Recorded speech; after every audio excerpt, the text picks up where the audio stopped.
关注总舵主，啥菜都会煮。大家好，今天分享一个非常好吃的干煸辣子鸡。首先准备2个不要钱的大鸡腿，砍块后加少许盐、鸡精、白糖、生抽，还有蚝油，适量料酒、胡椒粉去腥，再加适量生粉，搅拌均匀，腌制入味。少许花生油防止粘连。下面我们起锅烧油，5成油温，放入鸡块。烧炸一会后，我们用筷子扒拉一下，防止粘在一起。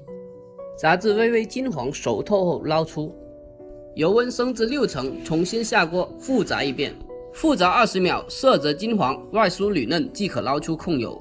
锅中留底油，下入姜葱、干花椒，炒出香味。这时候我们放入干辣椒，一定要小火煸炒出它的一个香味，注意一定要小火。这时候下入鸡块，开始调味，加少量的盐、鸡精、白糖，翻炒均匀。最后来一点葱段和白芝麻，翻炒几下即可出锅。这就是家庭版的干煸辣子鸡做法，麻辣干香，不仅下饭又下酒。喜欢的你还不赶紧收藏起来？